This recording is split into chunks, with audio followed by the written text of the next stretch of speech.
Colegas, bienvenidos siempre a esta nuestra casa común que es el Zoom desde hace, van a ser ya 4 años, nos vamos para los 3 años, ¿no? No, para 20 a 29, 3 años, ¿no? Y un poco más, en que nos vimos envueltos en esa pandemia, una serie de problemas que nos llevaron a entender que el mundo había cambiado, ¿no? Sin embargo, hay cosas que nunca cambiarán, ¿no? Y una de las cosas que nunca van a cambiar son los problemas que nadie está libre de tener, ¿no? Para empezar, darles la bienvenida en nombre de ONS, Odontología, Negocios y Salud, ¿no? A esta conversación sobre cómo evitar problemas éticos y legales en odontología, ¿no? Como ustedes comprenderán, yo no soy abogado, no pretendo serlo tampoco. No vamos a hablar de temas de cómo sacar adelante el juicio, cómo actuar en el juzgado para sacar mejor ventaja de la situación, porque no es mi tema en principio y no me gusta hablar de aquello que no es mi competencia, ¿no? Lo primero que estaría haciendo sería intrusismo, ¿no? Es decir, hacer un trabajo al cual no estoy capacitado y para lo cual tampoco estoy acreditado, ¿no? Por eso que el tema va más por el lado de conocer, ¿no? Cuáles son las instituciones con las cuales nosotros nos relacionamos y que nos podrían ayudar o no, ¿no? O que nos podrían, que podrían ser escenario de algún tipo de reclamo y frente al cual nosotros tenemos que, como odontólogos, saber, ¿no? El único odontólogo que no ha tenido problemas es aquel odontólogo que no ejerce la profesión, ¿no? Después todos los demás estamos expuestos a estos problemas. Vamos a ver un marco general. Los odontólogos, a diferencia de los médicos, a diferencia de las enfermeras, a diferencia de, no sé, las tecnólogas médicas, que conviven en un hospital durante toda su formación profesional, ¿no? Hace que estos sean muy solidarios entre sí, ¿no? Nosotros los odontólogos nos formamos, yo diría, no sé si todos, pero la gran mayoría, en universidades en las cuales nos forman en una suerte, yo digo siempre, con mucho cariño, una suerte de burbuja, ¿no? Una suerte de burbuja de la realidad que son las clínicas docentes en la universidad, ¿no? Y estas clínicas docentes nos aíslan del resto de la realidad, ¿no? Y nos hacen sentir que somos dueños de todo el escenario y nos hacen a veces ser poco solidarios entre nosotros, ¿no? De ahí que los problemas que encarnan los médicos cirujanos, por ejemplo, a lo largo de su vida profesional, a menos, ¿no? A menos que sea una cosa sumamente grave para el paciente, pasan desapercibidas, ¿no? No digo que ocultemos la realidad ni que usemos las instituciones para, ¿cómo se dice?, para encubrir, digamos, lo que los odontólogos no hacemos correctamente, no estoy diciendo eso. Lo que estoy diciendo es que las instituciones que nos cobija, que en este caso es el Colegio Ontológico, debiera de reflejar, ¿no?, de alguna manera ese espíritu solidario que caracteriza a los médicos, ¿no? Pero como es reflejo de nuestra propia formación, realmente muchas veces nos vemos o abandonados o aislados, o a veces puede suceder que existan pues autoridades que comprendan o interpreten la realidad de una manera diferente, ¿no?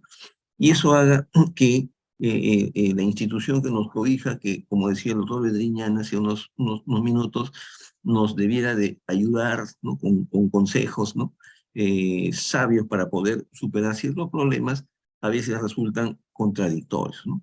Por eso que la charla el día de hoy tiene como finalidad enriquecer nuestro conocimiento en base a una experiencia que personalmente tengo como profesional odontólogo de hace 38 años y un poco más, ¿no? Y también como autoridad del Colegio Odontológico de Lima y del Perú, en el cual he visto pasar muchas cosas, ¿no? Entonces, los problemas médico-legales, ¿no? Bueno, habría que distinguir, ¿no?, entre los problemas administrativos y los problemas legales, ¿no? Los problemas administrativos son aquellos que están contemplados, pues, dentro del marco de la Ley General de procedimientos administrativos, ¿no? En los contenciosos administrativos y cosas así, ¿no? Y los problemas ya de orden legal puro, ¿no?, que tienen que ver pues con otras, bueno, y en el primer caso, que tiene que ver con el actuar del colegio ontológico, con el actuar ¿cómo se llama?, de su salud, con el actuar de Indecopi, ¿no? Y en el caso de los problemas legales estrictamente, en el cual la competencia lógica es el Poder Judicial y el Ministerio Público, ¿no? Entonces nosotros como profesionales, primero tenemos que entender que existen dos campos o dos ámbitos o dos escenarios grandes dentro de los cuales nosotros podríamos vernos involucrados, ¿no? A veces accidentalmente también, como vamos a ver en unos segundos, ¿no? Rápidamente, ¿qué cosa es la ética? Vamos a describir, vamos a señalar qué cosa es la moral, qué es la deontología, cuáles son las funciones de las instituciones tutelares que he mencionado, esas cuatro específicamente, y discutir un poco, ¿no? Compartir algunos casos de la realidad que nos ayuden un poco a vislumbrar la luz, ¿no? Cuando tenemos algún tipo de problemas, ¿no? Claro, eso sería muy fácil calificar a las personas o las cosas que hacen los odontólogos como negligencia o no, pero no tengo la autoridad para hacer eso, jamás lo voy a hacer. Lo que sí quiero explicarle rápidamente que muchos de los problemas surgen en el campo ético, ¿no? Y la ética, ¿no? La ética tiene que ver con la moral. La moral son las costumbres, ¿no? Por eso se deriva de la palabra moral, moral que significa costumbres. Y lo que es una costumbre, lo que hacemos todos los días, eso es moral, ¿no? Lo que no hacemos todos los días, o que la mayoría no lo hace, eso no es moral, eso es inmoral, ¿no? Es como con lo que le ocurrió pues a Charles Darwin, ¿no? En el siglo XIX, que al bajar del barco en el cual estaba dando la vuelta al mundo, descendió pues cerca de lo que es ahora Argentina, y encontró a una tribu de fueguinos huonas, ¿no? Así se le llama, eh, para ver cuáles eran sus costumbres, ¿no? Y dentro de lo que conversaron rápidamente con un interlocutor, estos individuos, estas tribus, ¿no? Les comentaban que ellos rendían culto mucho respeto, digamos, a la persona más anciana de la comunidad, como es natural, ¿no? Su costumbre. Y que tenían, se dedicaban a cazar nutrias, a cazar peces, qué sé yo, y sus ayudantes naturales eran un grupo de perros que tenían ellos dentro de la tribu.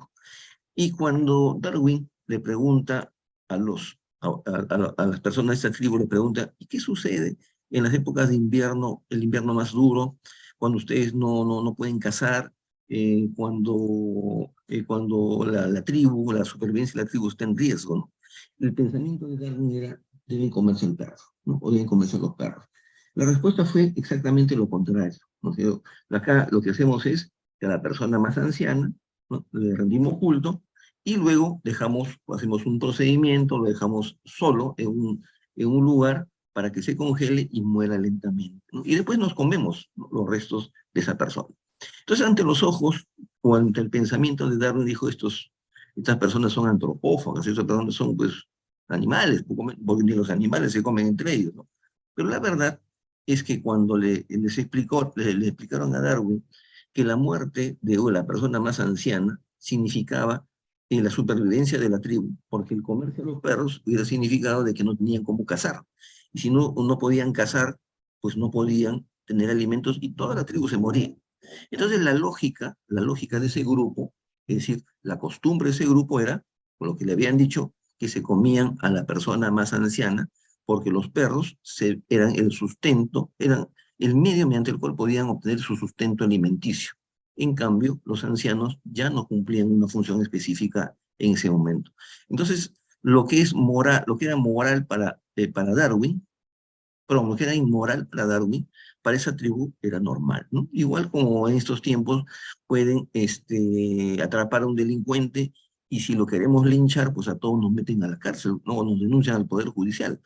Si eso sucediera en un país talibán, probablemente lo que hacen es coger al delincuente, le hacen un juicio sumario y lo cuelgan en la plaza pública y no pasa absolutamente nada, ¿no? Entonces, eso tiene que ver con las costumbres, ¿no? Y lo que es moral es lo que es una costumbre. Entonces, es una costumbre que nosotros atendamos bien a las personas, atendamos bien a los pacientes, que nos preparemos bien y lo normal, ¿no? Es que nos responsabilicemos también de aquellas cosas que de pronto no nos salgan como nosotros queremos. Y la ética es una parte de la filosofía, es una disciplina de la filosofía que se encarga del estudio de las costumbres, es decir, el estudio de la moral. La moral es el objeto de estudio ¿cómo se llama? De la ética. Entonces la ética es una disciplina, es una parte de la filosofía que tiene como objeto estudiar la moral, ¿no? Pero no califica, ¿no? Porque quien califica es la deontología. La ética para Sócrates, entonces, la verdad que se identifica con bien moral, etcétera, pero básicamente es el estudio de la moral, ¿no? Ética viene de ethos, que significa costumbres, ¿no? Y aquí hay algunos términos que hay que aclarar también porque los utilizamos a veces de manera incorrecta, ¿no? Si yo he atendido el día de hoy 3 pacientes, 4 pacientes, posiblemente no, sino lo que he hecho yo esta tarde es realizar 4 iatrogenias. No, yo no estoy diciendo que he atendido mal a mis pacientes. Lo que estoy diciendo es que he realizado 4 atenciones dentro del marco del acto médico, ¿no? Llámele acto médico, deontológico, ya es cuestión de etiquetas, ¿no? Lo cierto es que todo aquello que nosotros realizamos en el paciente desde el punto de vista médico trae consecuencias y eso es una iatrogenia. Pero la iatrogenia no significa hacer las cosas mal, es hacerlas desde el punto de vista médico. Pero diferente es hacer las cosas mal, eso se llama mala praxis, ¿no? Que es parte del principio del derecho romano, que parte de la lex artis, que es la ley de los artistas, que señalaba en la antigua Roma que todos los artistas, ¿no? Incluyendo los médicos, porque los médicos no había una catalogación, una calificación, perdón, de médicos o cosas así, ¿no? Habían los de la realeza, eran los de la, ¿cómo se llaman? ¿Cómo se llaman? Y el otro grupo eran ¿cómo se llaman? Los artistas, ¿no? Entre ellos los médicos. Entonces, quienes hacían bien las cosas, ¿no? Estaban cumpliendo con la lex artis, o la ley claro, ley de los artistas, y quien no realizaba bien, no cumplía, hacía cosas mal, y no cumplía, o cometía errores y no cumplía con la ley de los artistas, pues cometía lo que se llama en el derecho romano la mala praxis, ¿no? Y de ahí deriva el término, ¿no? Que hasta ahora no tenemos vigente, ¿no? Nosotros partimos también de un principio de la medicina hipocrática, más antiguo, ¿no? Más antiguo que la romana, que toda acción médica en general, nosotros estamos dentro de ese grupo, actuamos bajo el principio de primero no hacer daño, ¿no? El principio del primum non nocere, es decir, nosotros somos incapaces ante la ley de cometer un acto que dañe directamente a la persona porque tenemos la intención de hacerle daño, ¿no? Ninguno de nosotros en nuestro sano juicio vamos a hacer eso, ¿no? Entonces, cuando nosotros por alguna razón cometemos un error, dejamos de hacer algo también, ¿no? Sabemos que tenemos que hacer algo y no lo hacemos. Cuando sabemos que tenemos que hacerlo y no lo hacemos bien, ¿no? Cuando hacemos las cosas bien, pero no lo hacemos con la precisión, con la entereza suficiente, con la pericia, se dice, ¿no? Con la pericia suficiente, podemos nosotros vernos envueltos en problemas, ¿no? Y ahora vamos a ver rápidamente cuáles son las instituciones tutelares que enmarcan el ejercicio de la odontología, ¿no? Quizá en el caso del colegio odontológico para muchos es claro, en el caso de su salud también es bastante claro, y nadie quisiera estar en esa balanza, ¿no? En ningún momento, que es el Poder Judicial, y alguien dirá, ¿y para qué sirve? ¿Qué tiene que ver el INDECOPI en todo esto? Entonces, vamos a describir cuál es la función de cada una de las instituciones, porque el paciente, al ver, al sentir o al percibir de manera cierta o equivocada o exagerada de que el tratamiento que le ha hecho su dentista no es correcto, entonces puede recurrir a cualquiera de estas instituciones para hacer valer lo que él considera justo, ¿no? Y no digo que lo que él haga sea injusto, sino porque eso ya lo determinará la autoridad, ¿no? Entonces, dentro de estas instituciones tutelares, el Colegio Ontológico del Perú, en este caso, cumple una función solamente ética, ¿no? Ética y deontológica. Quiere decir que califica los hechos desde el punto de vista ético. No dice si ustedes o yo somos culpables de haber hecho algo. No dice si no tiene la capacidad o la facultad de decir lo que ha hecho este odontólogo quejado o denunciado por algún paciente está mal hecho, ¿no? Yo creo que es un error de la misma autoridad del colegio ontológico hacer ese tipo de calificación. Lo único que puede hacer el colegio ontológico es verificar, ¿no? Si las acciones que ha realizado el odontólogo están enmarcadas dentro de lo que hace la mayoría, dentro de lo que es moral, lo que es ético, lo que hace la mayoría. Y lo que hace la mayoría es hacer las cosas bien, lo que hace la mayoría es capacitarse, lo que hace la mayoría, nos guste o no, es estar al día en nuestras cotizaciones para poder ejercer correctamente la profesión. Y cosas así, ¿no? De tal manera que si alguien, por alguna razón, es quejado ante el Colegio Ontológico del Perú, lo más que puede hacer el Colegio Ontológico es establecer una sanción ética, ¿no? Dentro de las cuales nosotros nos vamos desde la amonestación verbal, pasando por la amonestación escrita, yendo a la, ¿cómo se llama?, a la multa, ¿no?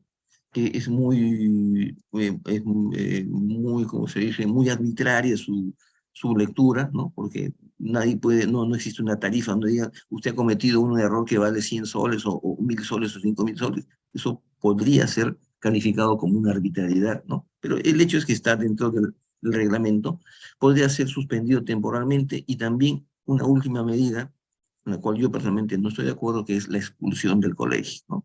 Y hago un poco de historia, ¿no? Hacia el año 1963, ¿no? Cuando la ley del colegio, que quedó la ley del Colegio Ontológico del Perú, que se aprobó en el 64, ¿no? Pero que se discutió en el 62 y el 63, tanto en la Cámara de Diputados como en la Cámara de Senadores. Cuando pasó por la Cámara de Diputados, había también una sanción en ese entonces que contemplaba el artículo 11, me acuerdo de la ley del Colegio Ontológico del Perú de aquel entonces, la vigencia 251, decía la expulsión como sanción máxima, ¿no? Entonces, un diputado joven, desconocido en ese tiempo, ahora muy conocido, el doctor Roberto Martínez, Roberto Ramírez del Villar, ¿no? En ese entonces miembro del partido La Democracia Cristiana, y después se convirtió en PPC, se levantó y dijo, señores, yo estoy de acuerdo con todo, menos en un punto, dijo, ¿no? En ese artículo 11 aparece como sanción máxima la expulsión, dijo Roberto Ramírez del Villar. Pero a mí me parece, dice, que en el Código Penal, el delito más grave, dijo, el delito más grave es el homicidio calificado, que tiene una sanción de 30 años. Estoy hablando del año 62. Entonces yo no creo, dijo, que ningún profesional sea capaz de cometer un acto tan barbárico, ni mayor, más grave, perdón, que un homicidio calificado como para ser expulsado. Porque la expulsión de un colegio profesional equivale a la cadena perpetua, porque un profesional que es expulsado ya no puede regresar al seno de su institución. Entonces dijo, no es posible, ¿no, señores diputados, que exista en un reglamento o una ley, ¿no? Una ley de un colegio profesional la sanción de la expulsión, porque, como repito, así lo dijo textualmente Roberto Ramírez del Villar, no existe una falta tan grave de un profesional, en este caso un odontólogo, que sea más grave que el homicidio calificado. Sin embargo, existe ahora, ¿no? Y yo creo que es algo que deben cambiar, ¿no? Pero bueno, ese es otro tema. Entonces, la sanción que ejecuta el colegio ontológico es de orden moral, es de orden ético y nada más, ¿no? Cumple su función y el odontólogo continúa con sus labores después de haber cumplido su sanción, ¿no?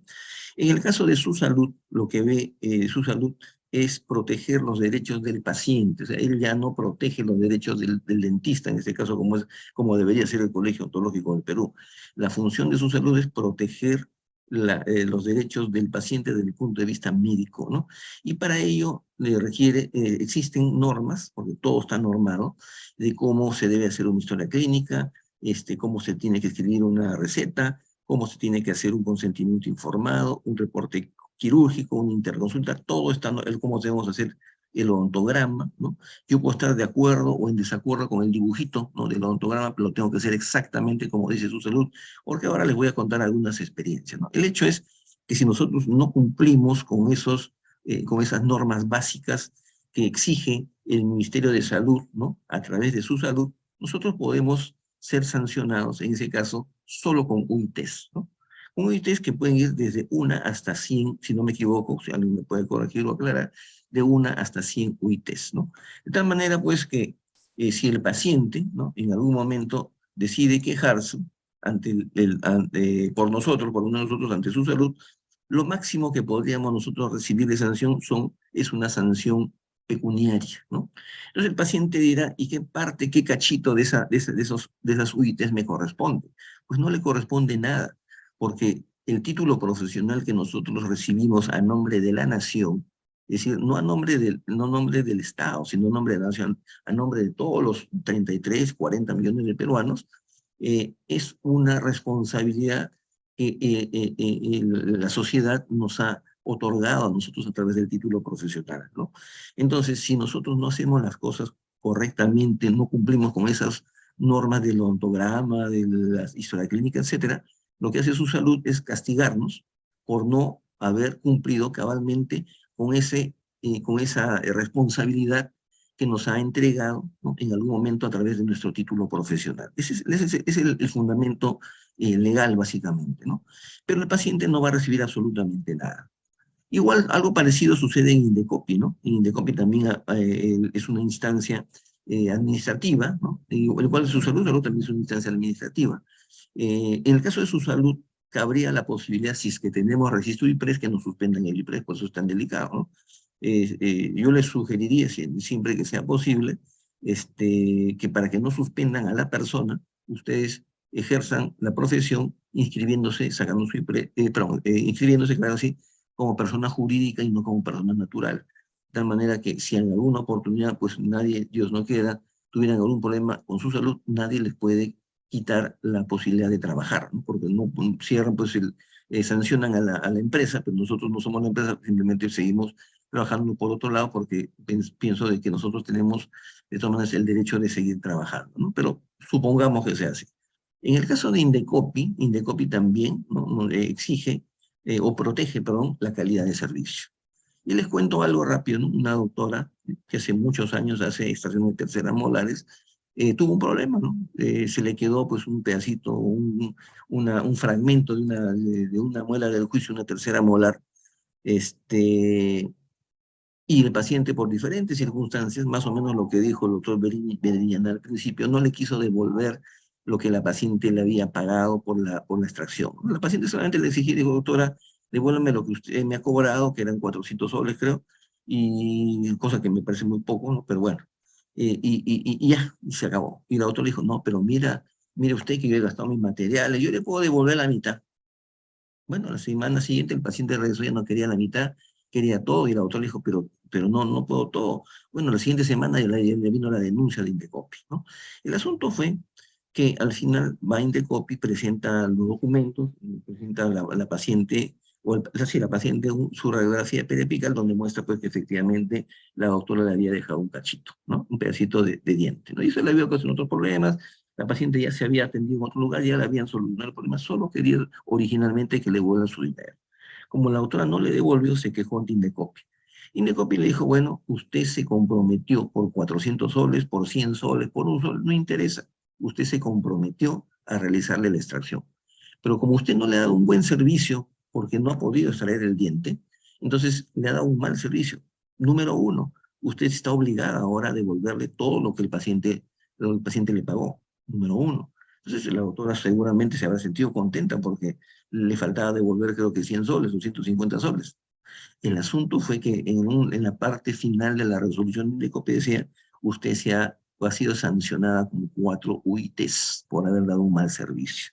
4 UITs ahora son 4.000 y algo más de soles, en ese tiempo era 3.500. Entonces, la doctora que no quiso devolver los 400 soles tuvo que pagar en ese entonces, son 14.000 soles, ¿no? Y me dijo, doctor, y apelo, no apeles porque vas a perder tiempo. Y Indecopi, como tiene ¿cómo se llama? Tiene un nombre esto, de acuerdo a la ley de procedimientos administrativos, te puede instaurar después un proceso coactivo, te puede cobrar o te va a cobrar igual con la SUNAT todos los intereses por el tiempo que tú te has demorado en pagar, ¿no? Entonces el paciente o la paciente, contenta porque le habían sancionado a la doctora, fue al Indecopi a preguntar cuánto de las 4 ITs me van a dar.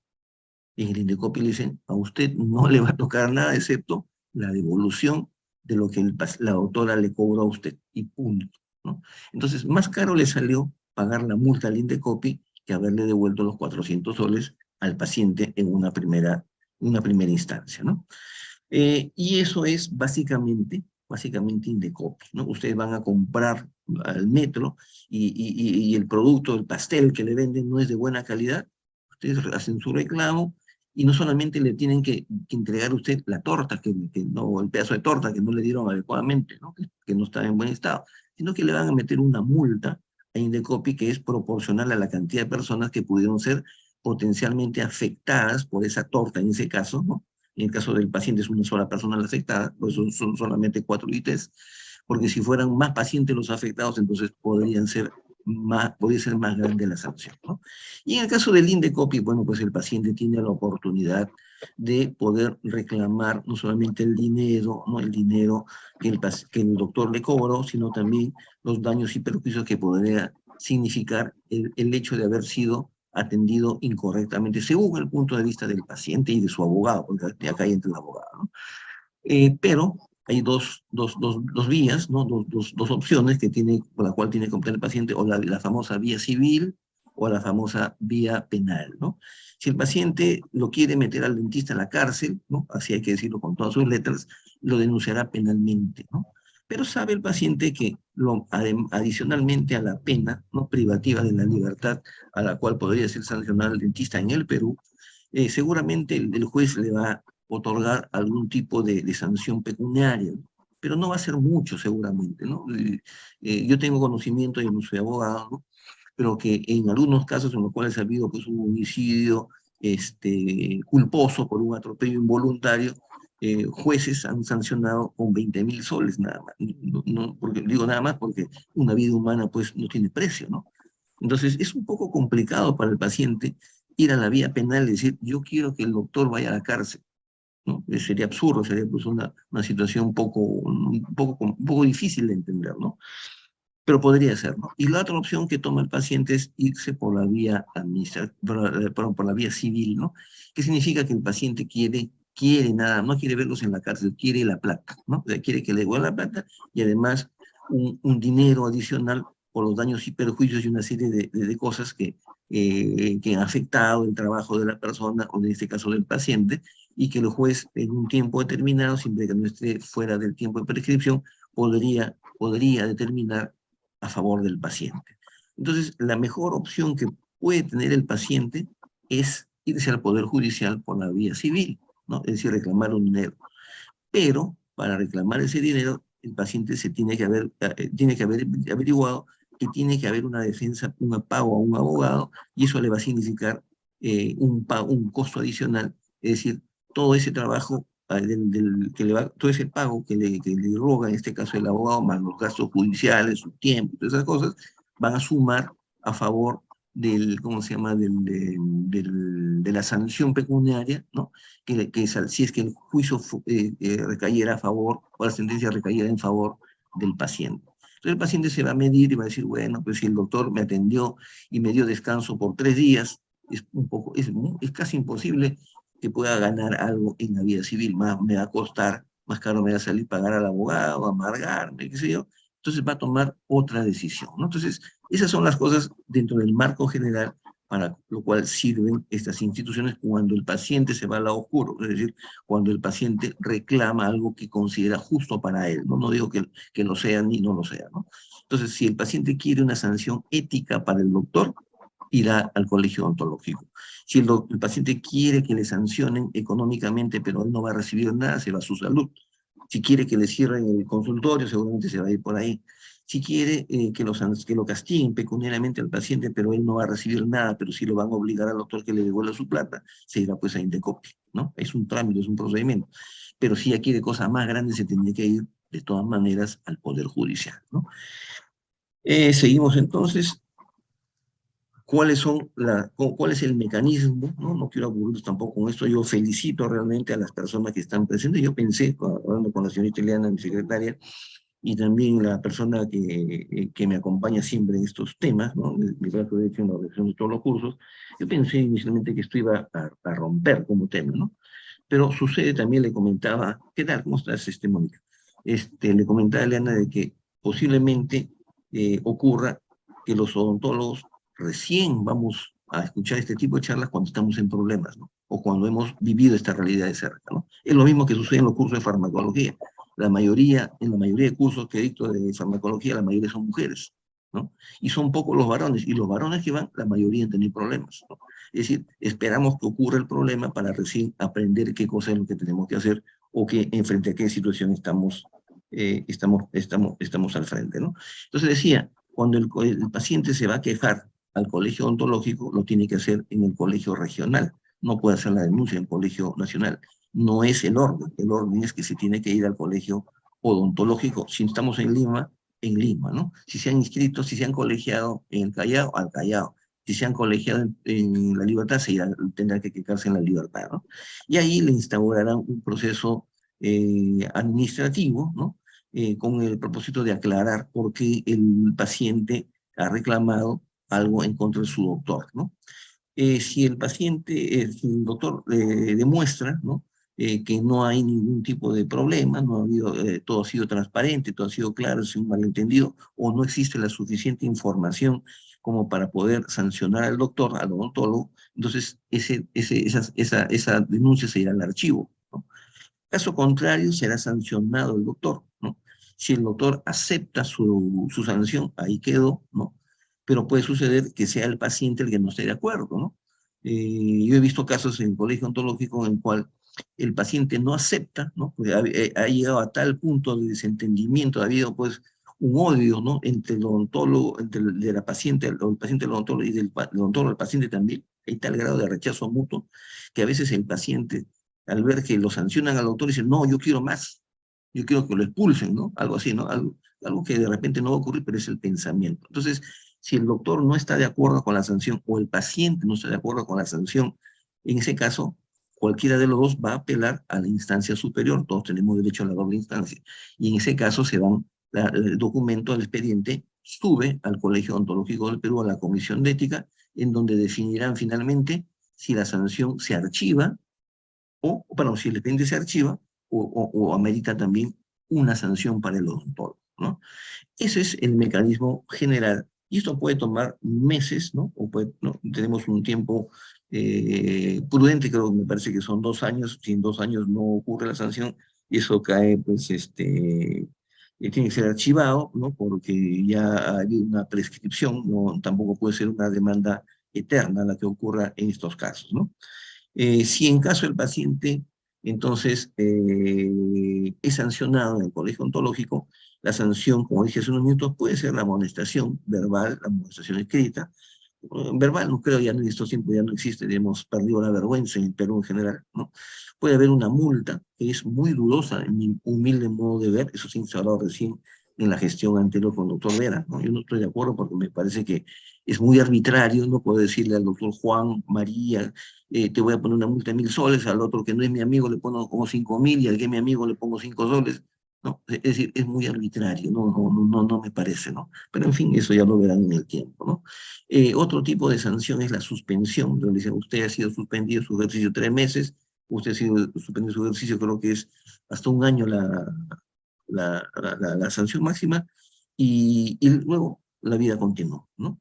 Y la expulsión, que es la tarjeta roja, que es, yo le expliqué hace unos minutos, que es algo que me parece que es una exageración porque es condenar al odontólogo a cadena perpetua, ¿no?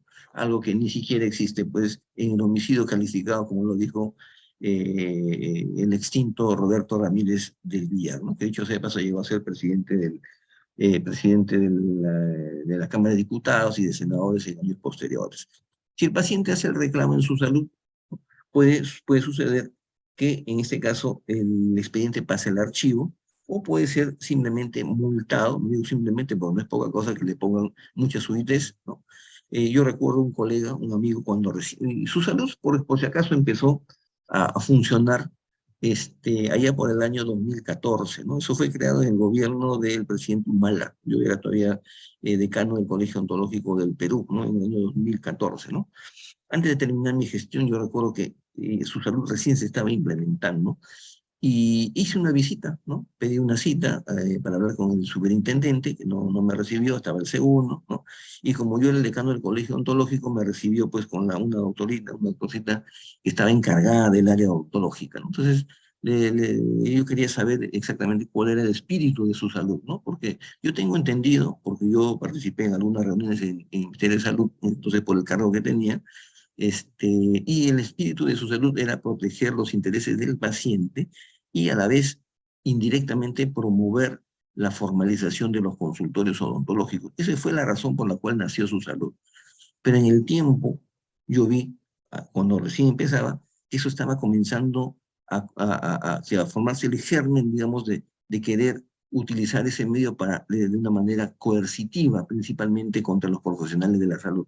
Y esa fue la razón por la cual yo pedí una cita y hablé con el segundo, ¿no? El segundo del superintendente y la representante odontóloga. Le pregunté dónde trabajaban. Me dijeron que ellos trabajan en MINSA, ¿no? Ya, cuando me dijeron que trabajaban en el sector público, dije, acaba de problemas. Bueno, le digo, he escuchado lo que ustedes me han informado, ¿no? Y lo único que espero, le digo así, pienso en voz alta, es que la labor de su salud no se convierta a largo plazo en una cacería de brujas contra los profesionales de la salud. Uy, ¿para qué le dije? ¿No? Ofendidos, los dos, ¿no? Pusieron el grito en el cielo, ¿cómo se le ocurre que si esta institución ha sido noblemente para este fin? Bueno, le digo, solamente pienso en voz alta. Pasaron los años y se cumplió, ¿no? ¿Por qué? Porque nosotros tenemos una manera muy sui generis de pensar. Es el principal enemigo del dentista es el propio dentista. Entonces han creado una serie de parámetros internos que es necesario que nos actualicemos para que cuando vayamos allá sepamos defenderlo, ¿no? Años más tarde, en el año 2015 o 16, yo recuerdo, un colega que me pidió una opinión, me dice, doctor, me acaban de invitar, me ha dado esta carta, me ha mandado este documento de su salud, cuando su salud recién empezaba, ¿no? Y me dice, había ocurrido lo siguiente, ¿no? Este doctor había hecho un tratamiento de ortodoncia a un paciente que tenía una clase 3 borderline, ¿no? Y bueno, yo no hago ortodoncia. Y el doctor le había explicado a la paciente, ¿no?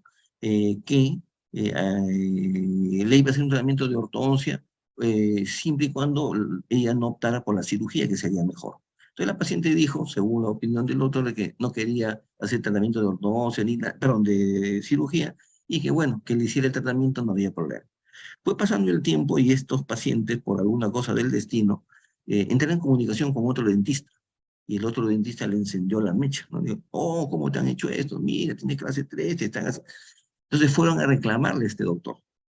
Y el doctor, que es una bellísima persona, dijo, no se preocupe, yo le he cobrado tal cantidad de dinero, que era como 2.000 soles por cada uno en ese entonces, estoy hablando de 2012, y yo le voy a devolver absolutamente todo. Es más, véngase mañana, yo mañana mismo le doy. Y así hizo. Pero el paciente no le había dicho que él ya se había quejado a su salud. Entonces me dice, doctor, estoy sorprendido porque ya le devolví toda la plata y me ha denunciado. ¿Qué hago? ¿Qué dice el documento? El documento le decía simplemente, amablemente, doctor, le invocamos a que presente lo más pronto posible la copia simple de la historia clínica de su paciente según la norma técnica número tanto. Y presente el odontograma según la norma técnica número tanto. Que presente la copia de la receta médica por duplicado según la norma técnica número tanto y así, ¿no? Su consentimiento informado. Entonces el doctor me dice, doctor, ¿qué hago? ¿Qué cosa es la norma técnica número tanto? Bueno, digo, ya en ese tiempo, a pesar de que yo estaba metido en el tema, había documentos que yo no conocía, comencé a averiguar, y es que en realidad como dije, cada documento médico legal está normado por eso y tenemos que cumplir, ¿no? Es decir, esas normas técnicas ya existen. Por ejemplo, que ¿cómo se llama? La receta médica tiene que hacerse por duplicado, ¿no? No sé si alguno de ustedes usa la receta médica por duplicado, ¿no? ¿Por qué? Porque una de las copias, el original, se lo lleva el paciente y la copia se la lleva a la botica o la farmacia. Entonces, si yo quiero tener una copia para mí, debería ser triplicado, ¿no? Pero si no hacemos eso, entonces estamos incurriendo en una falta y su salud nos puede poner varias UITs, ¿no? Pero si yo utilizo ¿cómo se llama? El recetario que me regala, no sé qué pasta dental, pues a mí me van a sancionar y me van a sancionar bien, porque tengo que cumplir con la norma técnica. Entonces, lo que descubrió el doctor en ese entonces, cuando su salud estaba en pañales, felizmente, es que él no cumplía con las normas técnicas. Pero como tenía tan buena voluntad y había demostrado con documentos que él ya le había devuelto la plata al paciente, en ese momento los de su salud asumieron que el doctor había cumplido. Pero yo después he tenido conocimiento de otros casos en los cuales el no tener el consentimiento informado hizo que su salud le impusiera varias UITs a los doctores. Entonces, actualmente estamos en ese escenario. Por eso yo les invoco, les recuerdo, tienen, ahí está, hay una opinión del doctor Castro, dice, su salud incluso te pide el consentimiento de alta y satisfacción, ¿ve? Un documento más que apareció. Y a eso también quería ir, yo que hago cirugía, quienes hacemos cirugía. o los que atienden cualquier paciente que tiene varias etapas, ¿no? Tenemos que aprender a dar de alta al paciente. O sea, los consultorios cada vez están llenándose más de profesionales delivery, especialistas delivery, yo les digo así, ¿no? Cirujano más maxilofaciales delivery. Entonces van a un sitio, operan, cobran su plata, lo que le corresponde, está bien, ¿no? Muy bien, pero ya no vuelven a ver al paciente. No le dieron de alta al paciente, el paciente se complicó. Entonces, el paciente, nosotros tenemos que tener la sana costumbre de darle de alta al paciente. Y el paciente les agradece. A veces, bueno, usted, alguno de ustedes pensará, dirá pues que soy un poco ridículo a la antigua, ¿no? Pero la verdad es que cuando termina un tratamiento tenemos que darle de alta. Señor, ya está de alta. Doctor, estoy de alta, estás de alta. Y esas palabras parecen mentira al paciente, llegan a la conciencia del paciente y les hace sentir que están frente a un profesional de la salud, un profesional médico. Pero si lo atiendes, ¿cuánto me deben? Ya, listo, chao, nos vemos. Cuando le duela, viene. Entonces, eso no es un trabajo profesional, ¿no? Entonces, gracias por el comentario del doctor Carlos Castro, lo vamos a repartir, Anita, ese comentario, vamos a recrear ese comentario en el WhatsApp para que tengan ustedes en claro que también tienen que hacer ese documento para evitar problemas posteriores. Eso es en cuanto se refiere a su salud. Indecopi. Indecopi. Indecopi es una institución muy ordenada, ¿no? Indecopi es cierto, hay un tema de abogados de por medio, pero son muy profesionales, ¿no? Yo pienso que hay de todo en todas partes, pero la gente de Indecopi tiene una idea bien clara de cuál es su función, la calidad del servicio. Si nosotros le hemos dado una buena atención al paciente y el paciente se complica, eso no es una falta, y menos para Indecopi. Por tanto, tenemos que tener cuidado. Pero Indecopi también les va a pedir algunos documentos, como por ejemplo la historia clínica. No voy a entrar en detalle que si es el documento oficial, que sé yo, pero les va a exigir que presenten la historia clínica y una serie de documentos. Entonces, ustedes tienen que estar ordenadísimos en todo eso, ¿no? Y la maldición gitana, al de juicio, ¿no? Si el paciente decide ir a un plano mayor, porque generalmente se trata de un daño mayor, o porque lo que está en juego es mucho dinero, hay que decirlo con todas esas letras, el paciente puede recurrir, ¿no? Puede recurrir ¿cómo se llama?, el Ministerio Público, porque es ahí, y el Ministerio Público acepta o no la denuncia, y de acuerdo a eso, envía a la DIRINCRI, a la División de Criminalística de la Policía, que investigue en nombre del Ministerio Público, ¿no? ¿Por qué? Porque el Ministerio Público por sí mismo no tiene la cantidad de personal como para hacer ese procedimiento para todas las quejas que debe recibir, miles de quejas diarias, ¿no? Entonces, delega en la DIRINCRI, en la Dirección de Criminalística de la Policía, donde también hay un fiscal de turno, ¿no? Que se encarga de investigar la denuncia que ha hecho el paciente en el Ministerio Público. Y si en caso esa queja en la DIRINCRI es calificada como válida, entonces el fiscal, ¿no? El fiscal que trabaja que está en la DIRINCRI, emite su informe a la fiscal, ¿cómo se llama?, al Ministerio Público, a la Fiscalía General, en donde inician el juicio, ¿no? Denuncian, perdón, ante el Poder Judicial a la persona, ¿no? Es decir, quien nos denuncia finalmente es el Ministerio Público, ¿no? Eh, Acá hay otro comentario, vamos a ir viendo el chat, porque me parece interesante todo esto, ¿no? Hay doctores que tienen una experiencia sui generis. Acá dice el doctor Carlos Castro, dice, para Indecopi lo mejor es que lean el Código de Protección al Consumidor en sus artículos sobre idoneidad de servicio y el artículo sobre información relevante. Entonces, gracias, maestro doctor. Igualmente vamos a compartir esa información con los doctores a través del WhatsApp, ¿no? Es importante. Entonces, no es que el paciente nos viene y nos amenaza con el abogado, te voy a denunciar al Poder Judicial, ya estás en la cárcel. Eso tiene un procedimiento, ¿no? Es decir, no es la comisaría, vengan bien claro, no es que el paciente se va a la comisaría, viene el policía, le toca la puerta y dice, oiga, usted está citado a la comisaría, yo no voy porque tengo que ir, ¿no? A mí me cita la DIRINCRI, porque la DIRINCRI es el órgano competente que es cuya función es delegada por el Ministerio Público para que me abra instrucción o no de acuerdo al delito que supuestamente he cometido, ¿ya? Ese es el procedimiento. Entonces, De acuerdo a lo que diga, bueno, acá lo que diga el Ministerio Público, la denuncia se archiva o amerita un juicio.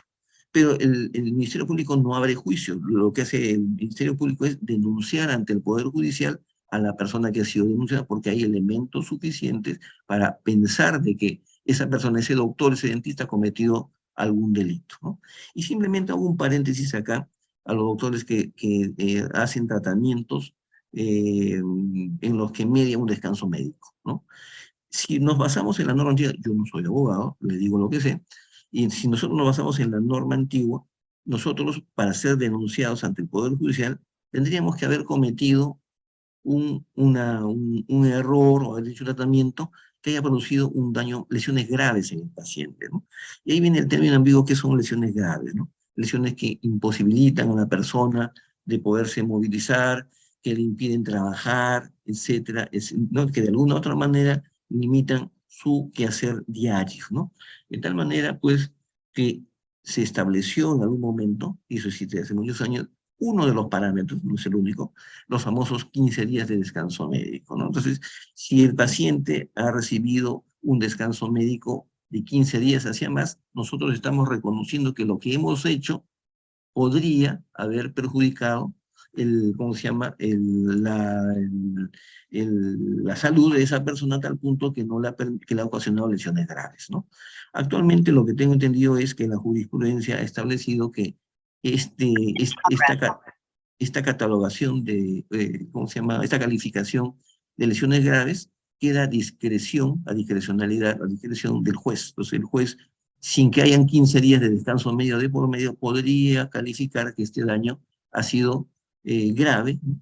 O que le ha ocasionado un daño permanente, ¿no? Y esto es muy ambiguo, porque me pueden extraer un diente equivocadamente y el daño es permanente. Entonces, hay que tener mucho cuidado de todas maneras con los descansos médicos que damos quienes trabajan en alguna institución del Estado, sobre todo donde usualmente el paciente acude para recibir algún tratamiento y amerite pues un descanso médico. Entonces yo he visto, yo trabajaba en la policía también algunos años, ¿no? Y yo veía pues que algunos colegas, por diversas razones, por quedar bien o qué sé yo, daban descanso 5 días, 5 días, 5 días.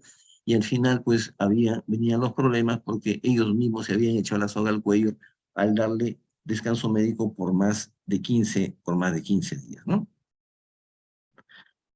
Eh, Algunas de las faltas más comunes o los errores más comunes, pues no voy a hablar de todas, ¿no?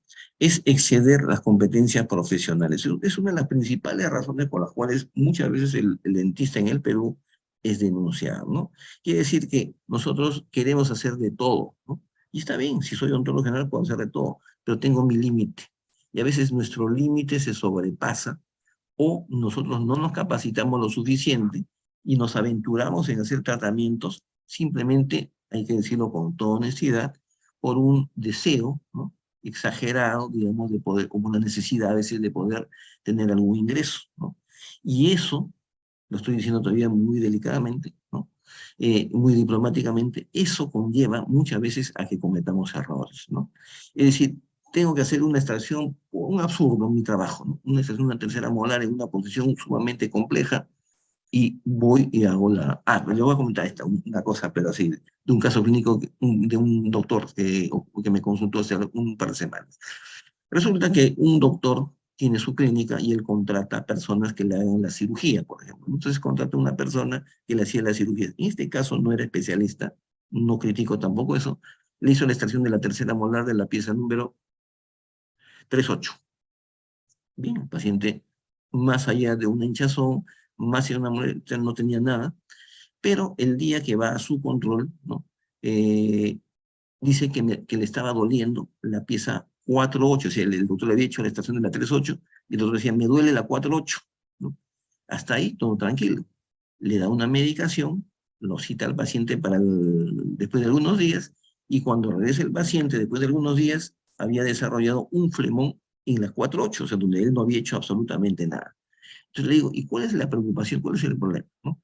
El problema era que él le hizo, en el momento en que ve que hay acúmulo de pus, no siendo especialista y no teniendo experiencia, porque yo puedo no ser especialista, pero tengo experiencia, le hace un drenaje. Ahí es cuando cometió el error. Le hizo un drenaje, salió y se drenó un montón de pus, y el paciente fue citado a los 2 o 3 días y no volvió. No volvió porque se tuvo que hospitalizar de urgencia, porque la bacteria era tan virulenta que llevó al paciente a la UCI. El paciente hizo una mediastinitis, la infección se fue hacia el cuello y de ahí al mediastino.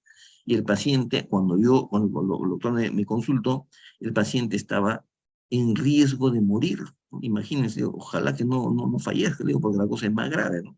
El hecho es que si el doctor no hubiera hecho el drenaje, no pasaba absolutamente nada, porque hasta la receta estaba bien. Tú has actuado de manera benevolente, de manera generosa, has entendido una urgencia, ahí no hay ningún delito. El problema es cuando has metido la mano, ahí se le fue la mano.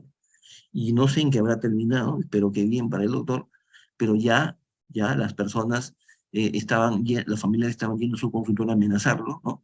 Y no muy generosamente, es un extranjero para mala suerte, ¿no? Ya saben de qué país me estoy refiriendo, y el doctor estaba sumamente asustado por su vida, ¿no? Porque lo habían amenazado de muerte, ¿no? Eh, una con otra le dijeron, ¿no? Así de cruda es la cosa. Y eso es por 2 razones. Primero, porque él no estaba capacitado, ¿no? Él me dijo, yo nunca he hecho drenaje.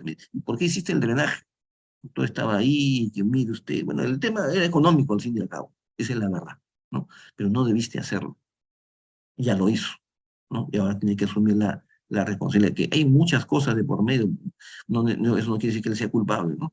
Pero el hecho de meter la mano y que el germen sea muy virulento nos puede traer problemas, porque nadie es culpable que haya una bacteria muy virulenta, eso le puede pasar a cualquiera, pero el tema es que él no tenía la acreditación para hacerlo. Igual cuando yo no hago ortodoncia, ¿no? Hay muchos colegas que hacen tratamiento de ortodoncia, pero yo sé que hay tratamientos y tratamientos, hay casos y casos, ¿no? Entonces hay casos muy complejos que tienen que ser resueltos por el especialista. Y hay doctores que a veces le echan mano a todo y cuando se complica, vienen los problemas. Entonces la primera manera de evitar problemas es haciendo las cosas bien, ¿no? En todo sentido, desde el punto de vista médico y desde el punto de vista documentario. Entonces vemos en este caso, este es un caso interesante, ¿no? Le han colocado implantes en las terceras molares, ¿no? Y esto es un caso de la vida real. El paciente se fue a quejar, ¿no? A denunciar en el colegio odontológico a los dentistas que le colocaron los implantes, ¿no? En una clínica conocida, en la cual un doctor le puso el implante y el doctor lo rehabilitó. Uno dijo, no, pero el implante que he colocado está correcto, o sea, está integrado, ¿cuál es el daño? Y los dijo, no, pues yo he rehabilitado el implante, la corona, y está correcta.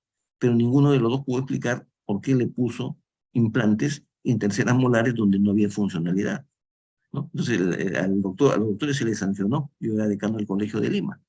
Y cuando me llama el paciente, ¿no? No sé cómo se consiguió mi celular, y me llama para decirme cómo es posible que al doctor lo estén ayudando. Le digo, pero lo que yo sé, le digo, porque ya salió la resolución, es que el doctor le ha sido sancionado, pero la señora, la paciente quería comérselo vivo al doctor porque la paciente era psiquiátrica. O sea, no hubo ni siquiera una buena identificación del caso, ¿no? Y se fueron por el lado económico y le pusieron un implante donde no podía, entonces no debían. Le dijeron, ¿esto le va a costar tanto? Sí, doctor, póngame el paciente psiquiátrica, pues. Y después viene el problema. El paciente no quería que le devuelvan el dinero, el paciente no quería nada, el paciente simplemente quería destrozar, quería desaparecer del mundo a los doctores que le habían atendido. Entonces, mucho ojo y mucho cuidado con lo que estamos haciendo, ¿no? Eh, este es solamente para recordar, ¿no? Un caso en el cual un doctor, no es el paciente en sí, ¿no? Para recordar, un doctor, ¿no? Atiende al paciente William, ¿no? Que tenía un apiñamiento dentario, y en el camino el paciente consulta con otro dentista. Como digo, los dentistas no somos conocidos por ser muy solidarios. Y este doctor dice, ¿cómo te pueden haber hecho este aparato? Hay que hacerlo de otra manera. El paciente fue a reclamarle el dinero. Doctor, necesito que me devuelvan mi dinero, pero quiero solamente la mitad, le dijo. Devuelvan la mitad y ya, con esto arreglamos. Y el doctor le dice, pero ¿cómo te voy a devolver la mitad si ya estamos en el tratamiento? Ya te he puesto los brackets, ya te he puesto los aparatos. Error craso. A la, se a la semana, esto vamos a poner en mute all, ya, a la semana el paciente ya no quería la mitad, quería todo. Y el doctor le dijo, ¿y qué hago con todo? Ya si no te puedo dar la mitad menos todo. A la semana siguiente el paciente ya no quería todo, el paciente quería en ese entonces 25.000 soles, ¿no? Es decir, la cosa se complicó tremendamente, ¿no? Y eso pasa porque no manejamos bien la situación. Como dijo el doctor Bedriñana al inicio, ¿no? ¿Qué nos cuesta devolver, en este caso, lo que nos han dado, ¿no? Y este es para recordar el caso de José, que ya les adelanté, que él sí le devolvió el dinero al paciente, sin embargo, el paciente por X razones lo denunció eh, ante el, ¿cómo se llama? Ante su salud.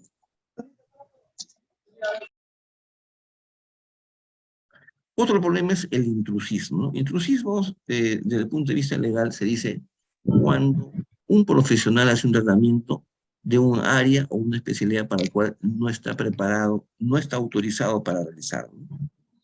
Lo que le voy a suplicar es que, por favor, si ustedes se dan cuenta, apaguen su micrófono para no interferir con los demás. Ya está. Entonces, este es el caso de Ninosca, ¿no? Ninosca tenía en realidad una infección sinusal, nadie la había diagnosticado, habían visto los dientes, pero no el seno maxilar, no el seno maxilar, a ver, ya está. Acá dice, justo dice una doctora, hizo un documento extrajudicial con un paciente por un tratamiento de ortodoncia, pues ha tenido que llegar a un acuerdo extrajudicial y ha tenido que ver, eh, doctor Luis León, por favor, si fuera tan amable, no esté abriendo el micrófono, yo lo estoy cerrando. Ya está. Entonces, como un mal diagnóstico, había dolor apical, pero por la infección sinusal, y le hicieron un tratamiento de ortodoncia, donde se ve la panorámica 1. A pesar de eso, ¿no? A pesar de eso, seguía el dolor y le hicieron la extracción de la premolar. Como seguía el dolor, le hicieron la endodoncia de la molar. Como le seguía doliendo, le propusieron hacerle endodoncia a la segunda molar, ¿no? Y ahí fue cuando hizo la consulta, ¿no? Le tomé una tomografía y se comprobó que había una sinusitis y no había razón de ser para hacerle la extracción. Entonces, la cosa no va solamente por ver los dientes. Ahora vamos a ver un caso patético al final de la conferencia que a mí personalmente me ha golpeado mucho, ¿no? Entonces, esta es la tomografía de Ninosca, donde se ve que hay una sinusitis y era la causa por la cual había ocurrido el problema, ¿no? Este es el caso de María, lo busqué bastante en la mañana. Este es el caso de un médico, ¿no? Es un médico otorrino que venía haciendo tratamiento de sinusitis a la paciente María durante 3 años, ¿no? Y en las radiografías vemos que en el seno maxilar del lado izquierdo de la paciente, de la señora con el puntero, acá está, en la frontal, acá está, y aquí en la lateral, acá está. Este es un diente, ¿no? Ese es un diente. No, en armonización orofacial no es intrusismo, doctor. Nosotros estamos en proceso de regulación, eso lo voy a aclarar al final, ¿no? Pero no hay intrusismo, eso es parte de la odontología. Y en este caso, pues, detectó que había un diente, pero el otorrino dijo, déjalo ahí, después ya vas a donde el dentista. Pasaron 3 años, ¿no? Y María vuelve donde el otorrino y le toma estas radiografías, tanto la panorámica como la lateral de cráneo, donde se ve que el diente ya está más arriba. Ahí es donde yo conozco a la paciente porque me hicieron una interconsulta un doctor, un odontólogo amigo, y dice, doctor, ¿qué opina de este caso? Entonces yo le digo, ningún diente retenido puede estar por encima del plano palatino. O hay un quiste o hay un tumor asociado con el diente. La pregunta es, ¿no? ¿Y por qué a María no le hicieron tratamiento? Miren la diferencia, María 3 años atrás el diente estaba en la mitad del seno, ahora está acá arriba, cerca del piso de la órbita. Lo que ha sucedido es que este otorrino ha cometido un acto de intrusismo, porque eso no le compete, es un quiste dentígeno o un tumor de origen odontogénico, ¿no? Ese es un ejemplo de intrusismo, es decir, cuando un profesional hace un tratamiento que no le corresponde a su profesión, o también, por si acaso, cuando un ortodoncista hace cirugía, o cuando un cirujano, no sé, hace tratamiento de endodoncia y lo hace mal, ¿no? Lo digo así en términos generales, ¿no? ¿Por qué? Porque los especialistas en el Perú tenemos la mala costumbre de seguir haciendo odontología general, ¿no? Entonces nosotros deberíamos dedicarnos solamente a la especialidad para la cual nos hemos preparado.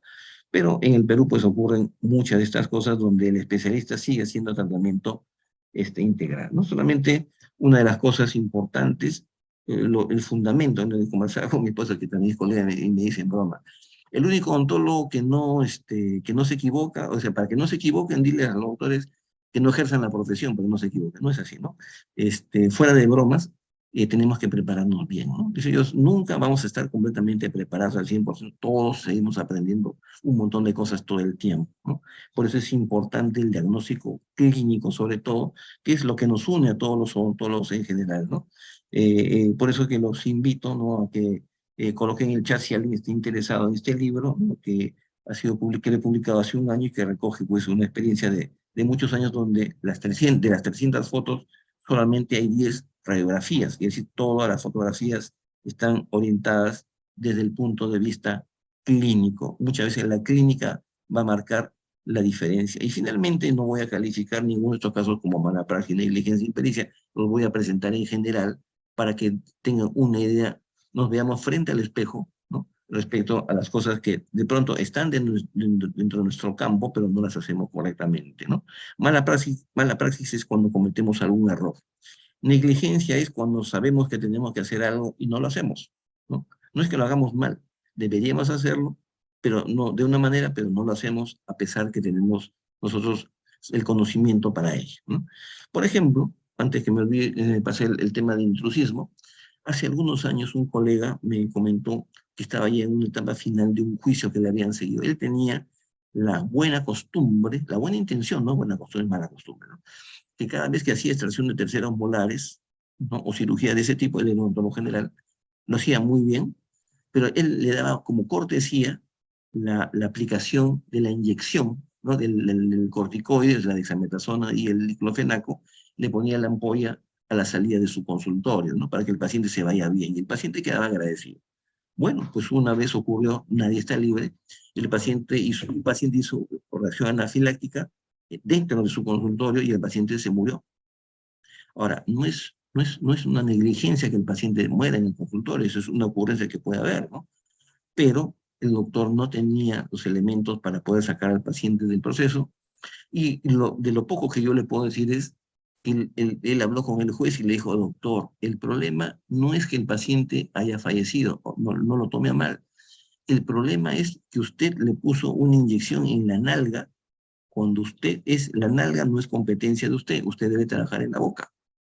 Y le dice, no, pero yo estoy preparado, porque yo todos los días pongo inyecciones. Doctor, acá, pero no en la nalga.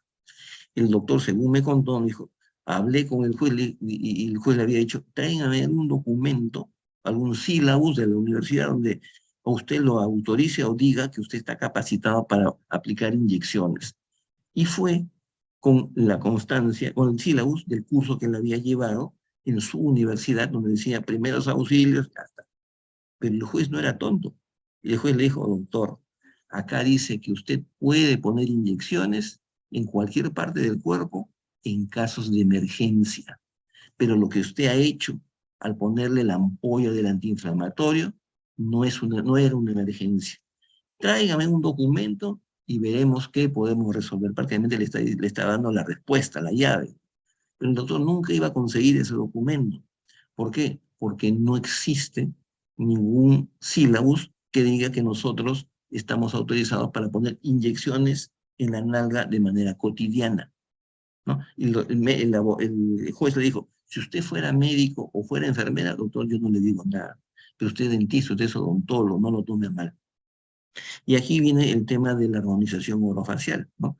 Nosotros tenemos que proteger a nuestros colegas, ¿no? En dos instancias, el pregrado y el posgrado. La armonización orofacial, yo siempre digo, nosotros somos afortunados de haber visto nacer dos especialidades en nuestra vida profesional. No es usual. Una ha sido la implantología y la otra es la armonización orofacial.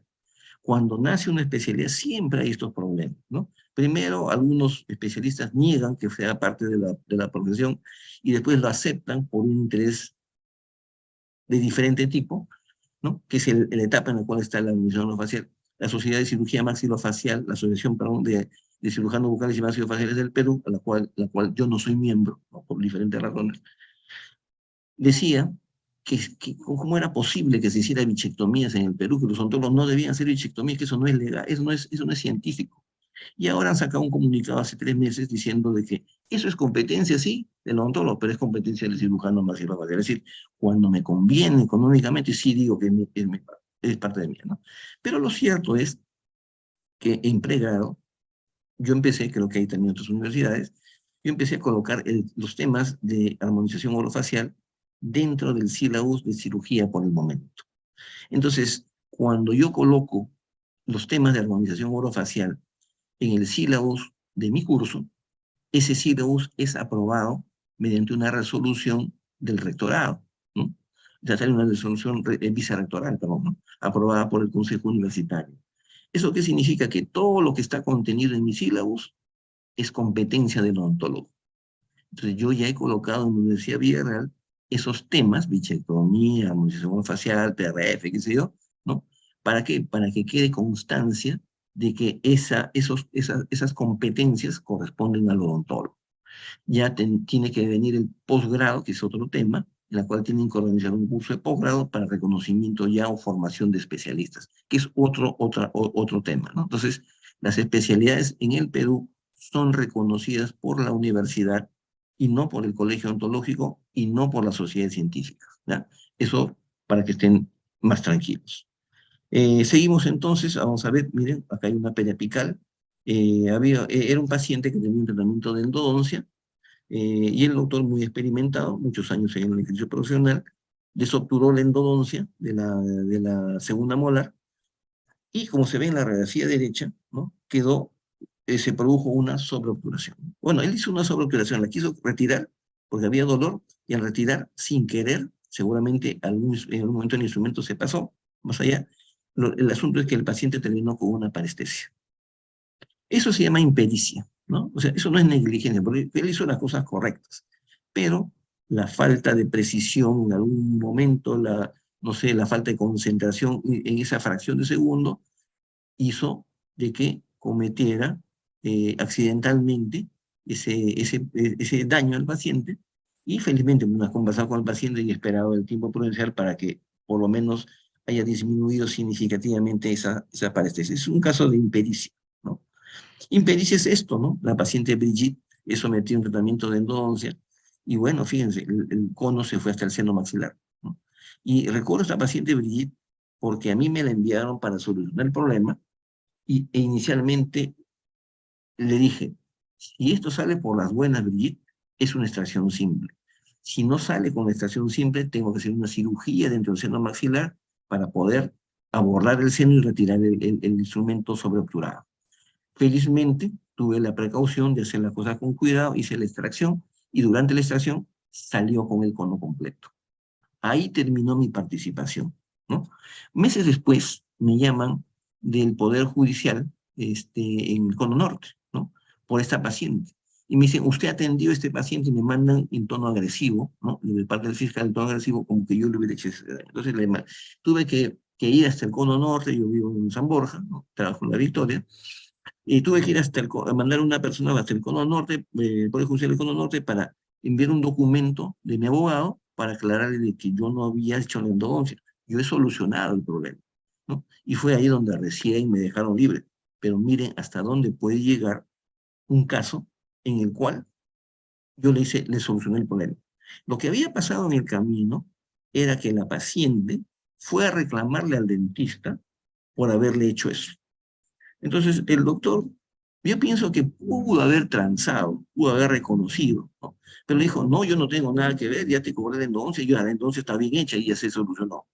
Craso error, han terminado en juicio, maldición gitana de juicio, ¿no? Como hay un viejo axioma que dice, es mejor hacer un mal arreglo que un buen juicio. No, dice, es mejor tener un mal arreglo que un buen juicio, ¿no? Ese yo creo que es importante, algunas veces un poco de prudencia que a veces nos da los años, ¿no? Entonces, este es un trabajo de investigación, ¿no? Este es de Taiwán, ¿no? En el cual hace un reporte de los casos de los juicios, ¿no? De mala práctica en los Estados, no sé si, sí, en los Estados Unidos, ¿no? Él ha hecho una revisión de la literatura en este caso, ¿no? Lo que dice acá básicamente es que las causas principales por las cuales fueron denunciados los dentistas en caso de tratamiento de endodoncia fue porque el paciente tenía parestesia, en un caso parecido al que le estaba mostrando hace un rato, ¿no? Perforación de las raíces, no utilizar pues, el aislamiento absoluto, el paciente reclamaba un tratamiento equivocado dentro de las primeras o persistencia de la infección, ¿no? Cosas que no pueden ser necesariamente atribuibles al dentista, pero esas han sido las causas por las cuales el paciente ha reclamado al dentista, ¿no? Y al no encontrar una respuesta, pues han llegado a un proceso judicial, ¿no? Entonces acá simplemente una descripción de los casos en los cuales el doctor aducía pues abandono de tratamiento. Eso también hay que tenerlo en cuenta. Una vez que pasan 2 meses, uno ¿no? Debe de comunicar al paciente que, bueno, de manera elegante que él ha hecho abandono de tratamiento. Porque también no puede ser que el paciente venga después de 2 años a reclamarlo por algo que es responsabilidad de él venir. Y ahí viene un tema, en el recetario o en la ficha de citas, ustedes deben de colocar, ¿no? La cita próxima del paciente, el día y hora, sobre todo quienes hacemos tratamientos continuos, ¿no? Me refiero a cirugía, implantología, ortodoncia, etcétera, ¿no? ¿Por qué? Porque endodoncia también, ¿no? Porque el paciente pueda de que no venga a su tratamiento, no venga oportunamente y no queda constancia, ¿no? Si le hago una extracción simple, citado para tal día, tal hora, si él no vino, es su responsabilidad y queda en el recetario por duplicado, yo me guardo la copia, ¿no? De ahí hay que tomar la parte positiva de la, ¿cómo se llama?, de la norma que exige que nosotros hagamos la receta por duplicado. Ocurre en 5 segundos, en 2 segundos, ¿no? Una aguja utilizada demasiadas veces, ¿no? Estaba haciendo un tratamiento de endodoncia y lavaba el conducto con la anestesia y dobló la aguja, ¿no? De pronto, el paciente le dice, ¿me puede hacer curación o un operatorio en la parte de atrás? Le voy a hacer. Y la misma jeringa con la misma aguja enderezó la aguja y le aplicó la anestesia troncular. En ese momento desapareció la aguja, se rompió.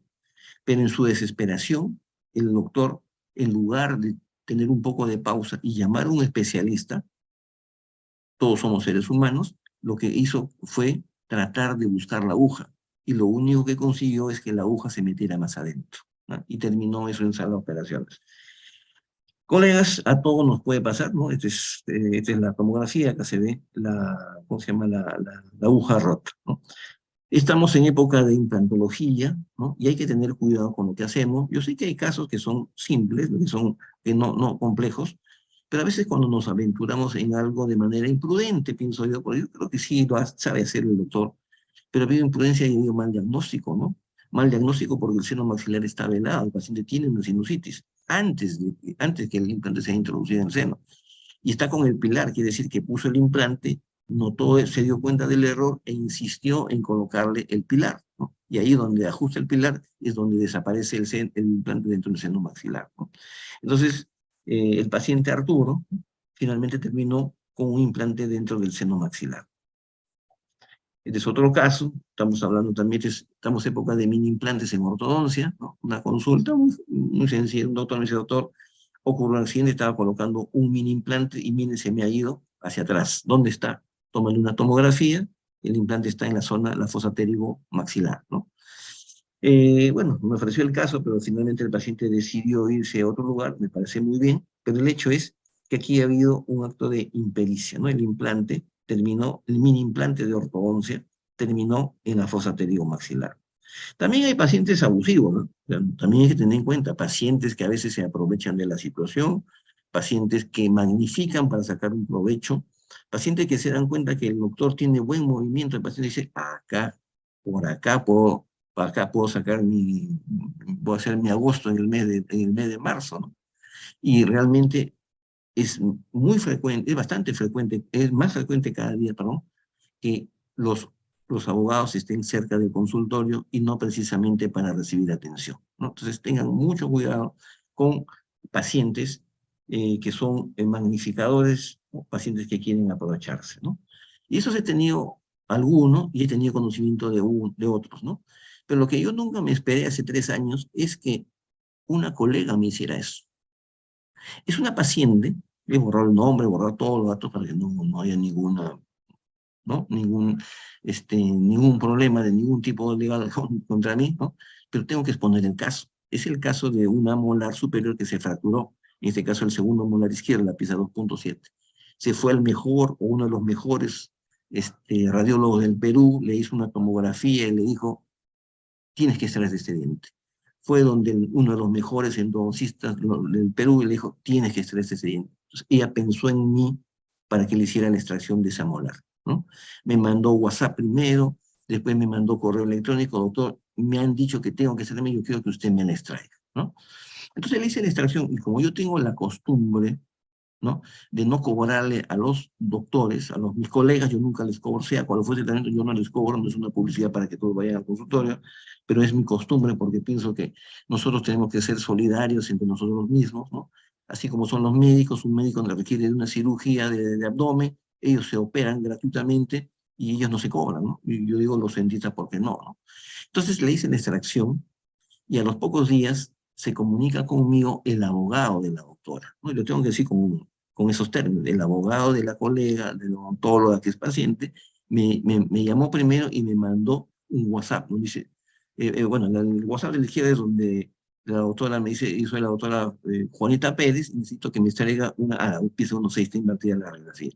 Le envié un correo con fotos, quiere decir, está dejando constancia de que yo sí he seguido con todos los pasos previos para justificar la extracción de este diente, ¿no? Y el paciente me está solicitando tanto en el WhatsApp como en el correo electrónico. Y después de haber hecho la extracción, ¿no? Acá está. Me viene primero una llamada y después un WhatsApp del abogado, donde me dice en pocas palabras, dice, yo soy el abogado que conversó la problemática con usted, y el que no le devuelve la llamada, yo soy el doctor fulano de tal, egresado de la Católica, ha puesto por su buena voluntad de hacerse cargo de la reparación civil y otros que hubiera lugar, en el extremo que se trata de tu colega, la misma que se encuentra delicada de salud. Bendiciones, me da bendiciones todavía el abogado, ¿no? Dejo constancia que lo he buscado con el ánimo de no perjudicar su profesionalismo y honor. Ella desea ir a denunciar su caso en la televisión, Indecopy su salud, la vía judicial, y la he orientado que primero votemos la conciliación. Usted tiene la palabra. Muchas gracias, doctor. Entonces yo me debo de asustar, ¿no es cierto? Yo debo en este momento desesperarme, ¿no? Pero cuando uno ya tiene algunos años y uno piensa las cosas con prudencia, pero no piense que yo tampoco soy ajeno a la preocupación o al temor, ¿no? Le digo, yo no me acordaba de la persona, yo pensé que era otro paciente, nunca pensé que fuera una colega. ¿Y de quién se trata? Es la doctora fulana, la señora fulana, la doctora fulana. Le mando la fotografía de la paciente, y él cometió el error de mandarme la foto de otro paciente. Ese fue su error. Entonces le digo, disculpe, pero yo no he realizado ninguna atención en la zona de la foto. Pero en ningún momento, miren ustedes, en el WhatsApp yo le doy detalles, mire usted que yo le hice esto, que le hice, porque el abogado puede utilizar esa información en mi contra. Acuérdense lo que le pasó ¿cómo se llama? Johnny Lescano, ¿no? Por poner muchas cosas en el WhatsApp. Entonces hay que tener mucha delicadeza, mucho cuidado en lo que ponemos en el WhatsApp, ¿no? Y yo no le contestaba nada por WhatsApp, hasta que finalmente hablé por teléfono, ¿no? Con él me llamó, y yo también respetuosamente, yo averigüé también lo que tenía que averiguar, y le dije, ¿no?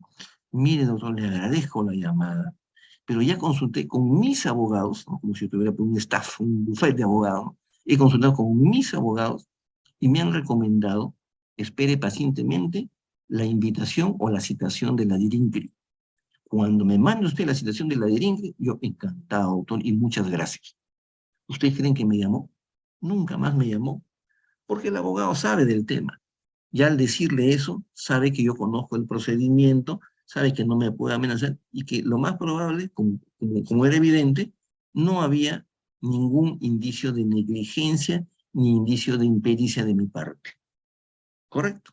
Entonces, no es que yo sea pues el que sabe todo, ¿no? Simplemente hay que hacer las cosas bien, hay que documentar las cosas bien, y hay que tener mucho cuidado con lo que ustedes escriben en el WhatsApp, sobre todo cuando el paciente está en un proceso potencial, en un riesgo potencial de queja, ¿no? Hay doctores que se preocupan y le ponen una explicación, básicamente están haciendo, aunque no tiene una validez de manera absoluta en el tema judicial, pero hay que tener cuidado con lo que uno coloca en el WhatsApp. Entonces, yo le he puesto el nombre de gitana para no ofender a la persona, pero lo más sorprendente fue que eso me ocurrió con una colega, a quien no le cobré un solo centavo. Pero bueno, así son las cosas, ¿no? Este es un trabajo en Turquía, ¿no? En donde a los odontólogos los entrevistan para saber si ellos están satisfechos con los tratamientos que están realizando, ¿no? En pocas palabras, cuando les preguntaba si usted siente mucha presión en el trabajo, una gran mayoría de dentistas de Turquía referían o reconocían o señalaban de que sentían mucha presión en su trabajo, no disfrutaban su trabajo. Una de las cosas importantes, estimados amigos, es hacer lo que les gusta. Ustedes hacen lo que les gusta y encima le pagan, qué bonito, ¿no? Que me paguen por hacer lo que a mí me gusta, ¿no? Si a Pablo Guerrero le gusta jugar pelota, qué bien que le paguen pues, un dineral por jugar pelota. A nosotros nos gusta ser odontólogos, disfrutamos de nuestro trabajo. Por tanto, hay que hacerlo con satisfacción, ¿no? Dice, siente mucha presión en el trabajo. ¿Usted recomendaría este trabajo? Miren, 233 de 278 dentistas de Turquía dicen que no recomendarían trabajar en esto. ¿Qué hacen entonces trabajando como odontólogos, no? Entonces, esas son las situaciones en las cuales el estrés puede generar, ¿no? Insatisfacción de parte del profesional y no hacer las cosas correctamente. ¿No te gusta la endoncia? No hagas endoncia. Perfecto. Llama a otro, contrata a otro. No lo hagas, porque vas a hacerlo de mala gana y no lo vas a hacer bien. Hay que tener mucho cuidado, ¿no? Entonces, el objetivo de esta conversación no es, como repito, como dije al principio, yo no soy abogado, yo no pretendo ser abogado, no pretendo serlo. Estoy exponiendo las situaciones desde el punto de vista del odontólogo, ¿no? ¿Y para qué sirve nuestro colegio? Para protegernos. No para defendernos, ¿eh? Para proteger la integridad de nuestra profesión. Esto salió pues el año pasado. Es una, Esto es una invitación a que los pacientes denuncien a los dentistas. Esto tampoco está bien, pues, ¿no? Es decir, el mismo colegio incentivando, por si acaso ustedes pueden denunciar a los dentistas. Esa no es función del colegio. Esa es una ética, una falta de ética, pero terrible, porque va contra las costumbres. La costumbre es que el colegio dé normas y establezca parámetros justamente para proteger la integridad del tratamiento, no para invitar a que los pacientes vayan a denunciar a los dentistas, ¿no? Eso es importante. Sé que después se echaron para atrás, pero ya la sangre estaba derramada, como se dice, en el ambiente, ¿no? Eh, bueno, voy a sacar esto, ¿no? Este es un trabajo, este es de Portugal, ¿no? Donde hicieron una revisión de los files médicos legales, denuncias que hicieron a los dentistas, ¿no? En donde estos fueron denunciados por diferentes razones, ¿no? Acá lo importante es que los tratamientos de estas especialidades, ¿no? Rehabilitación prótesis sobre implantes se refiere, cirugía oral y tratamientos de ortodoncia, han sido los más frecuentes en ser objeto de denuncias en este país, en Portugal, ¿no? Y más o menos coincide lo que ocurre en el Perú, ¿no? ¿Y por qué digo por qué es una coincidencia? Porque los tratamientos de prótesis sobre implante, los tratamientos de ortodoncia, los tratamientos de cirugía oral, se refiere a cirugías mayores, son tratamientos altamente rentables. Y por ser tratamientos altamente rentables, a veces caemos en la tentación de hacer cosas para las cuales tenemos que prepararnos. Ese es importante. No digo que no lo haga, lo que le estoy diciendo es que hay que hacerlo bien. Hay dos cosas importantes que yo aprendí ¿cómo se llama?, de la conversación con ese doctor que vino a hacerme la consulta sobre las inyecciones intramusculares que ocasionaron, para mala suerte, la muerte de un paciente, ¿no? Hay dos cosas importantes. Una es si somos competentes o no para hacer ese tratamiento. Dos, si lo hacemos bien o no lo hacemos bien, ¿no? Son dos preguntas que cada uno tiene que hacerse. Lo que estoy haciendo, ese tratamiento altamente rentable, ¿es competencia mía? Si estoy preparado, lo hago. Número dos, ¿lo estoy haciendo bien o no lo estoy haciendo bien? Siempre digo a mis alumnos de implantología, no solamente se toman fotografías, no solamente se hace la revisión de los casos que nos salen mal, también se revisan los casos que nos salen bien, para que en una siguiente oportunidad el paciente que venga reciba un mejor tratamiento que el paciente que recibió tuvo el mismo problema más atrás, ¿no? Es decir, tenemos que revisar nuestros casos para siempre ir mejorando cada día. Y todos los días nos podemos seguir equivocando. Ese es en Japón, ¿no? Estos días son demandas legales, ¿no? Y por mala práctica, ¿no? En Japón, ¿no? Acá creo que es el cuadrito, ya está. Son algunas de las causas más frecuentes, ¿no? Por el cual hubo litigio, hubo problemas judiciales con los pacientes, ¿no? En general, uno de los problemas principales ahí en Japón fue la falta de comunicación con el paciente. Per se refiere al consentimiento informado. Entonces, el consentimiento informado es un documento que es un documento médico legal que este, se le informa, mientras se le informa al paciente qué es lo que se le va a hacer y cuáles son los riesgos potenciales para ello. Comentario. Un colega especialista en cirugía maxilofacial, muy bueno, yo no dudo que sea bueno, hizo la extracción de un tercer molar hace muchos años. Le hizo el consentimiento informado, hizo todo lo que tenía que hacer, y el consentimiento informado puso que había riesgo de fractura de mandíbula, había riesgo de lesión neural, infección, todo ha habido y por haber, ¿no? Y el paciente se complica porque se produjo un hematoma. Cosas que pasan, el paciente termina denunciando al dentista. ¿Y por qué lo denuncia al dentista? Porque el dentista no había colocado el hematoma como un riesgo potencial. El paciente era un vivazo, ¿no? Él era la verdad, ¿no? El asunto es que en el consentimiento informado tenemos que colocar todas las cosas, todos los riesgos potenciales que pueden ocurrir en el paciente, aun cuando a nosotros, disculpen la palabra, nos parezca ridículo. Porque llegado el momento, el paciente lo niega todo, como San Pedro, Jesucristo, 3 veces, ¿no? Entonces hay que tener cuidado de registrar todo ello en los documentos, ¿no? Acá ya son procedimientos criminales, la traducción sería denuncias penales, ¿no? Denuncias penales por mala práctica en Taiwán, ¿no? Entonces vamos a ver cuáles fueron las causas más frecuentes de denuncias o cuáles fueron las áreas más en las que más frecuentemente el dentista perdió el juicio, ¿no? Y acá vemos que los implantes están a la cabeza. Cirugía oral por definición, ¿no? La cirugía, yo digo siempre, la cirugía es muy ingrata. Hoy día nos pone en el cielo y mañana nos lleva al cadalso, ¿no? La cirugía es una de las especialidades más ingratas que pueda haber, ¿no? Y les digo, con todo, en buen sentido, que la única enfermedad en la que no podemos nosotros garantizar un tiempo para su curación es en las infecciones. Repito, la única enfermedad que trae el paciente odontológico en la que no podemos garantizar el tiempo exacto para poder curar al paciente es en la infección. En todo, hasta en la fractura mandibular, no sé, imagínense cualquier tratamiento, siempre va a haber un tiempo estimado de tratamiento. En la infección no existe eso. Entonces, nunca le prometan al paciente, toma las pastillas y en 3 días estás curado. Mira, esta infección severa, te damos la medicación, en 3 días estás bien. No sabemos, a mí me ha pasado. El día de hoy el paciente está bajo control y mañana termina hospitalizado por una virulencia excesiva, bueno, porque hay una bacteria muy virulenta. Entonces, no hay que advertirle, decirle, por favor, usted tiene que venir sus controles, cada persona reacciona diferente, cada bacteria es diferente, y desgraciadamente, desafortunadamente, en la mayoría de infecciones odontológicas, odontogénicas, no hay secreción suficiente o sea, no hay pus, más claro, para poder enviar a cultivo. La mayoría de veces no existe, no podemos hacer antibiograma, y esa es una limitación. Y si hay pus, antibiograma, ¿no? No solamente es cuestión de hacer el drenaje.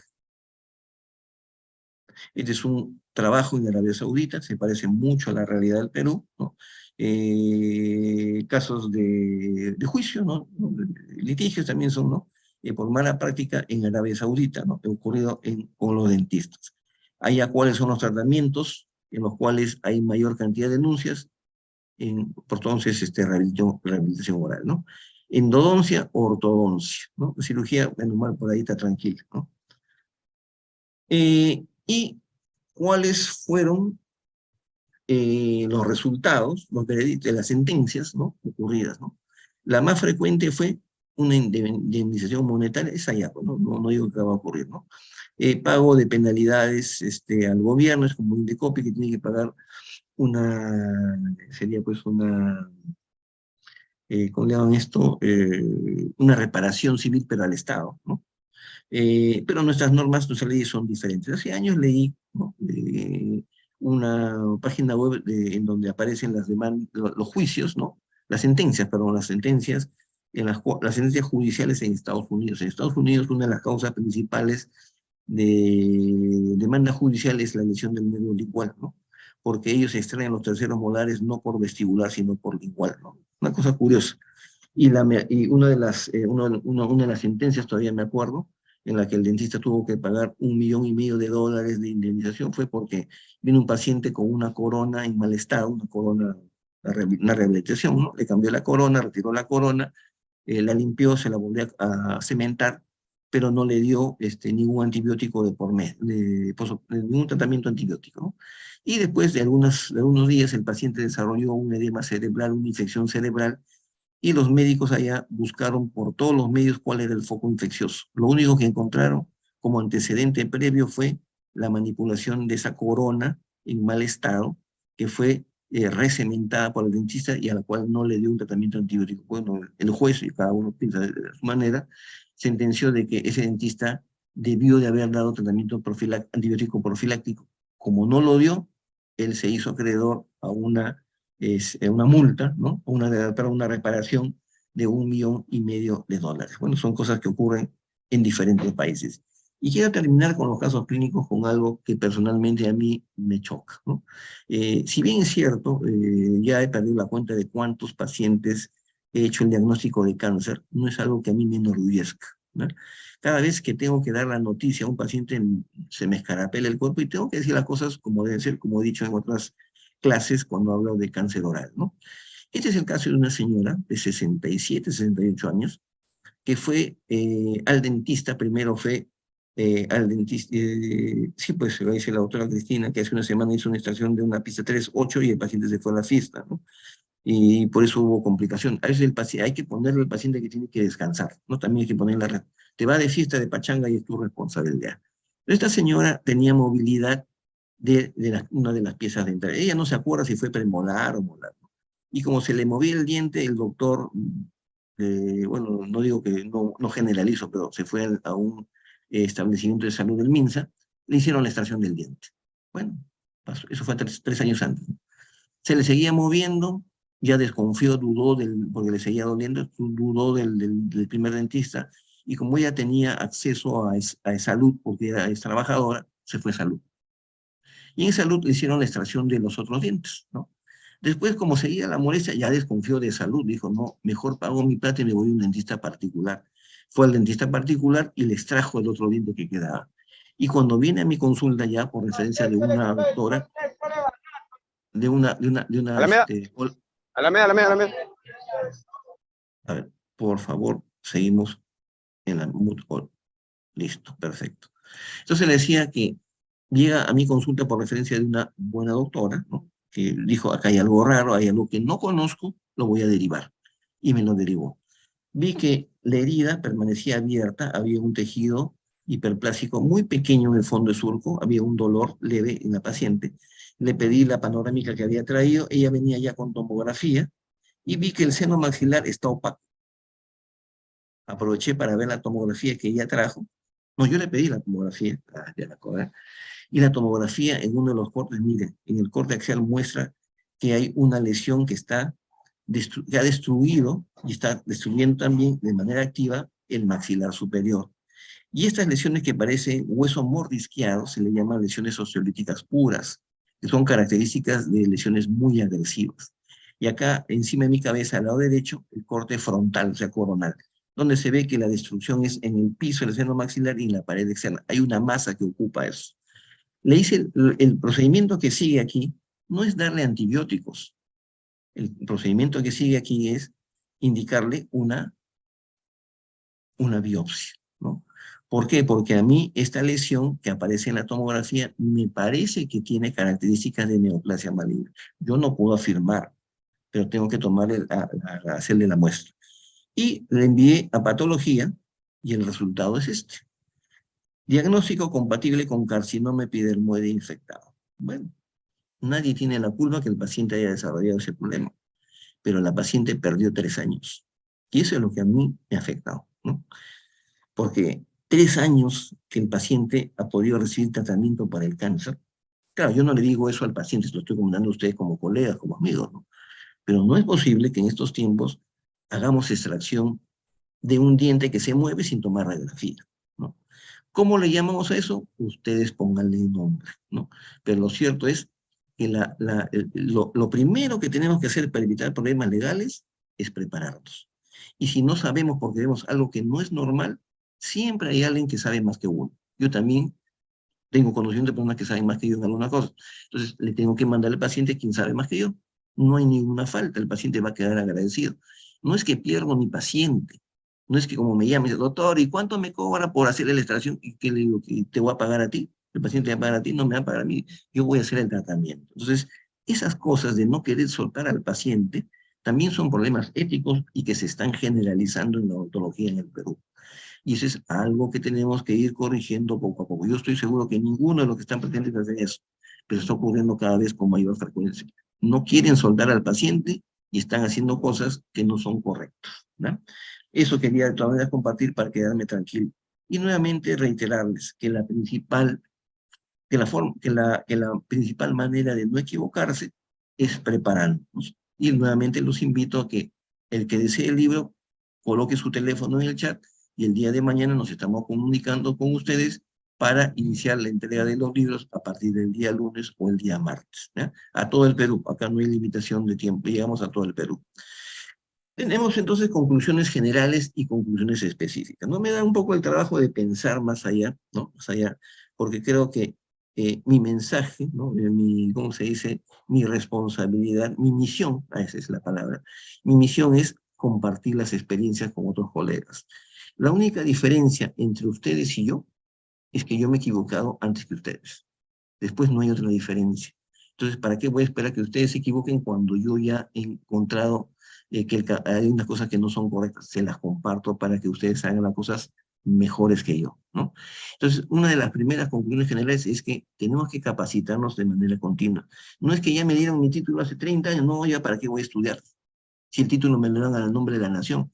¿Acaso estamos en Estados Unidos, donde cada 5 años tengo que revalidar mi título? Porque en Estados Unidos el título no se lo dan a nombre de la nación, se lo dan a nombre de la universidad que le otorgó el título. Entonces tienen que renovar el título cada 5 años, tienen que capacitarse, tienen que presentar documentos. Acá no, acá yo me colegié y punto, ¿no? Y aquí también hago una reflexión, ¿no? Yo soy profesor universitario y a mucha honra, pero yo creo que va a llegar un momento en el cual yo ya no tenga la vitalidad para poder enseñar.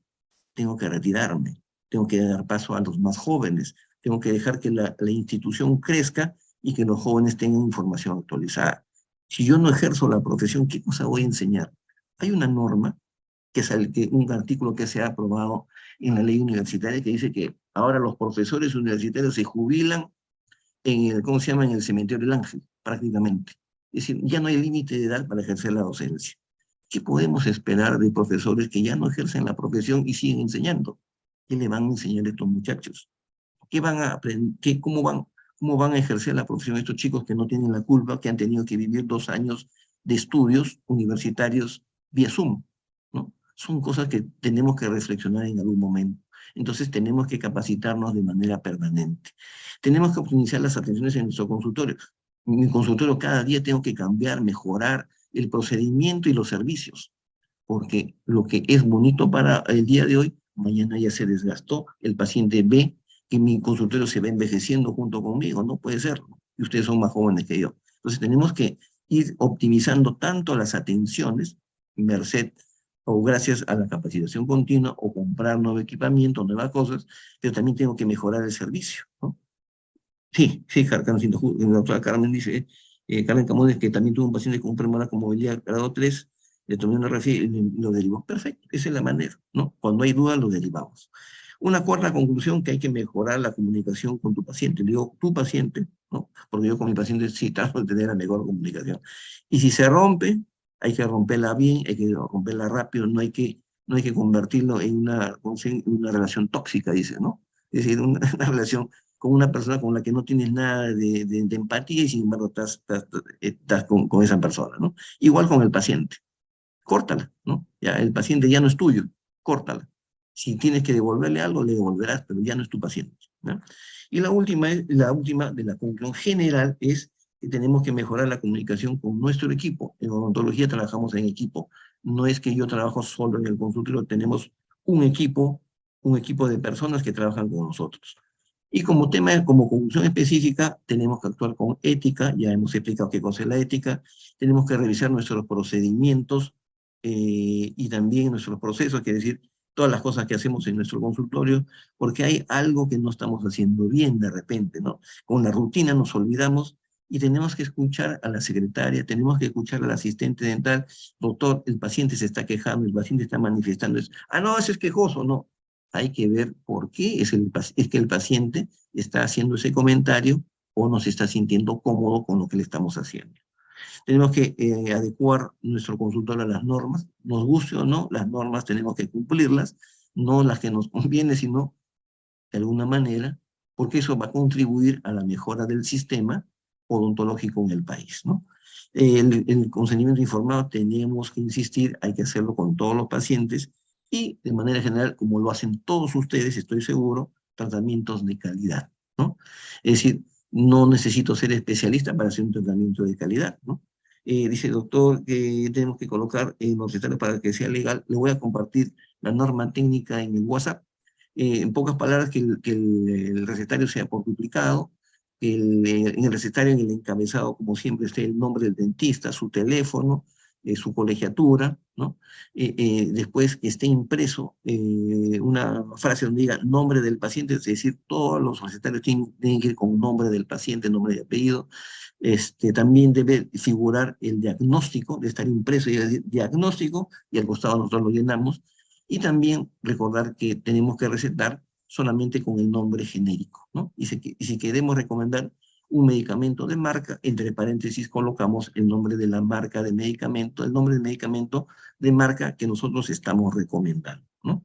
Eso es, en general, eh, lo que quería compartir con ustedes el día de hoy, ¿no? No sé si hay alguna pregunta, he tratado de compatibilizar y de comentar lo que está en el chat, porque hay comentarios muy interesantes, ¿no? Doctor, sí, Y sí, sí, Juan José, ¿cómo estás? ¿cómo está? Bueno, siempre es bueno aportar comentarios para todos los demás colegas. Yo tengo ya 20 años ejerciendo y bueno, esto no solamente este es digamos, el pleito, entre comillas, que se puede generar entre un paciente y el doctor, sino muchas veces entre colegas. Yo recuerdo le hablo del año 2003, cuando en un segundo piso pues hice un consultorio y había otro colega, tiempo ahí, una persona mucho mayor que yo. Y Ujú. le chocó, pues sinceramente, el que le haga la competencia, porque tengo un hermano que es médico y me mandaba a los pacientes que antes lo mandaba él cuando yo todavía no había terminado la profesión. Bueno, la oferta y Él la demanda, ¿no? sintió mucha envidia y me agredió, tú vas a venir en las mañanas a trabajar, no en las tardes, empezó a bajar su clientela y felizmente la dueña del local pues vio la agresión y yo tuve que irme al colegio odontológico a denunciarlo por agresión. Lo citaron a él, me citaron a mí, di mis descargos y todo. Me fui primero a la comisaría, o sea, lo tuve que denunciar por agresión. Y bueno, se le hizo un problema, lo solicitaron, lo notificaron.